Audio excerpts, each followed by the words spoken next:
Now, President Donald Trump, during a joint news conference on Wednesday with Israeli Prime Minister Benjamin Netanyahu, was asked a question about the rise in anti-Semitic incidences going on over the United States. Now, last year, during the campaign, the Anti-Defamation League, which looks at this, found that more than 800 journalists had suffered anti-Semitic attacks on Twitter alone during the election.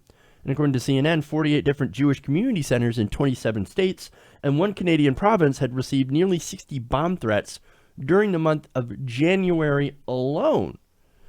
So look, there's no question that anti-Semitism has been on the rise. It's kind of a big issue. Now, as far as I'm concerned, I've never understood it. Doesn't seem to make sense. Jews aren't running the world. That's ridiculous. Yes, I criticize Israel for being a super right-wing country. No, I'm not a Jew. No, I'm not a closet Jew. I don't care what religion you are. People who blame Jews or blacks or Muslims or whatever, they're just looking to scapegoat someone else for their problems. So with that all said, we're going to go to Trump's response to this question. Take a look. Your election campaign and even after your victory, we've seen a sharp rise in anti-Semitic incident across the United States. And I wonder, what do you say to those among the Jewish community in the States and in Israel and maybe around the world who believe and feel that your administration is playing with xenophobia and maybe racist tones? Well, I just want to say that we are, very honored by the victory that we had, 306 Electoral College votes. We were not supposed to crack 220. You know that, right? There was no way to 221, but then they said there's no way to 270. And there's tremendous enthusiasm out there. What in the actual fuck? No. You're going to ask me this really important question about the rise of anti-Semitic attacks in America and across the world. And I'm going to tell you about how I did tremendous in the election. Boy, what a huge amount of tremendous enthusiasm, man. I won the Electoral College. Fantastic. Believe me. Oh, they thought I couldn't do it, but I did it. Did you see that? You see that, Ben? That was great. Absolutely. Dude. You're the president of the United States. He's asking about a really important question. And he's like, no, I won bigly. That's what. This is insanity. Come on. Now look, I have the next video where he continues, and he does actually talk about something. Again, it's another terrible, rambly speech. Take a look. We are going to have peace in this country. We are going to stop crime in this country. We are going to do everything within our power to stop long simmering racism and every other thing that's going on, because a lot of bad things have been taking place over a long period of time.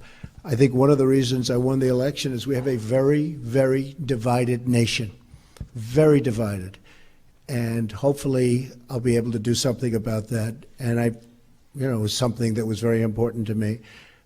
As far as people, Jewish people, so many friends, a daughter who happens to be here right now, a son-in-law, and 3 beautiful grandchildren. I think that you're going to see a lot different United States of America over the next 3, 4, or 8 years. I think a lot of good things are happening. And you're going to see a lot of love. You're going to see a lot of love. Okay? Thank you. You're going to see a lot of love. A lot of love. Holy fuck balls. This man is president of the United States. I don't... You know what? Maybe he's actually right.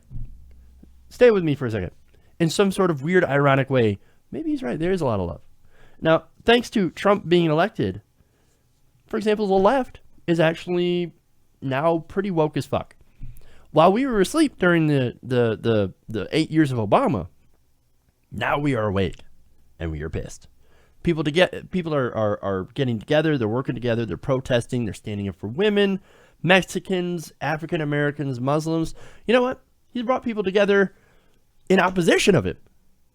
And also for the love of fellow Americans targeted by his bullshit policies. So I guess, great. Good job. You have brought us together. There is a lot of love. It's just not directed at you. And look, maybe the thought of Trump kickstarting a progressive wave isn't as far-fetched as people might have thought. He's not going to be leading the wave. He's going to be the one that's going to be hit by it. And look, that whole reason, the whole progressive thing, that's why I'm so tough on the Democrats. Right now, the Democratic Party is essentially broken. It has been annihilated. They have an opportunity now to remake the party into one that actually does work for regular people, as well as opposing Trump and the neoliberals. Whether or not they actually go in that direction, or we have to fucking drag them kicking and screaming, we'll have to see. I'm guessing we're going to have to drag them kicking and screaming back to the left. But I am, of course, up to the challenge. But again, this guy, right now, he's our president. He's got no idea what he's talking about. And essentially, he just goes back and starts talking about how I won so bigly. And it was just so tremendous. And he does that in the face of actual important questions. And he's still talking about the election. He's still talking about the primary. I won so, but you didn't think I was going to win, but I won. It's like the guy that wins a board game, your friend or something. Even though Donald Trump's not exactly your friend, but there's a guy you play cards against. And he's like, hey, remember that time 2 months ago where I beat you at poker? Yeah, that was great, wasn't it? Yeah, I got a royal flush, man. It was tremendous. Dude, okay, yeah, whatever, you won. Great. Now, can we stop talking about it and actually focus on doing work? That'd be great. Again, Jesus Christ. And of course, he defaults to, hey man, my daughter and son-in-law, they're Jewish. Well, saying that, I mean, it doesn't really go back to answer the question of, what are you going to do about anti-Semitism? And the funny thing is that while he's saying all this, you have Steve Bannon. Look, Bannon, his website was Breitbart. Kind of a home of the so-called alt-right, or pretty much white nationalists. White nationalists seem to have a problem with, well, everyone who isn't a white Christian, but especially Jews. They seem to have a problem with Jews. Now, the fact that he never really answered that question doesn't necessarily mean Donald Trump agrees with Steve Bannon on that issue. Again, I think Trump, going back to it, he is a transactional person. Basically, what you can do for me, if you do something for me, I can do something for you. You help me with my campaign, I give you a spot on my council. And that's what's going on here. You have David Duke and the white nationalists that ended up supporting Donald Trump, that ended up helping push him to victory in certain places. So now, in response to that, while Donald Trump might not believe in everything that they say, he goes out of his way to not criticize white nationalists. Okay? And look, say what you will about that, but I think Donald Trump's only interest is in winning. It doesn't matter how, he just wants to win. And he uses anything he can to do that. And we saw that during the election. He used anything that he could to win. Anything. Lock her up. Remember that? Oh, that plays really well, but now we don't care. Drain the swamp. Oh, we don't care about that now. Of course not. And that's what's going on here. This guy is a transactional person. He doesn't give a fuck about anything other than Donald Trump. And that's what I'm trying to tell people. What I'm trying to say. It's what I'm trying to teach people. Like, if you look into Donald Trump, everything is about, what can you do for me? How can you help me? And that's what we're looking at here. And look, once Donald Trump wins something, he ends up paying you back. And one of them is Steve Bannon. One of the people that he's paid back by giving him a position is Steve Bannon. And of course, you also have to look at Jared Kushner. Now, Jared Kushner, he's a Jew.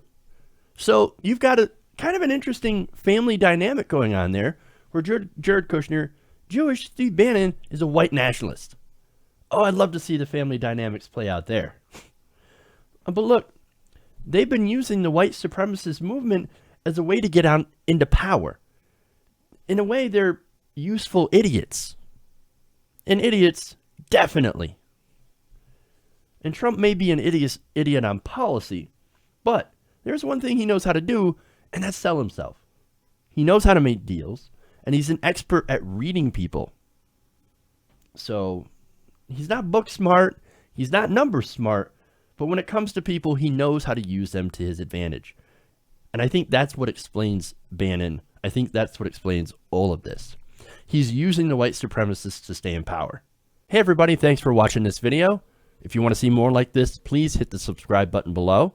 And if you want to support truly independent progressive media, please consider becoming a patron at patreon.com/TYTNation.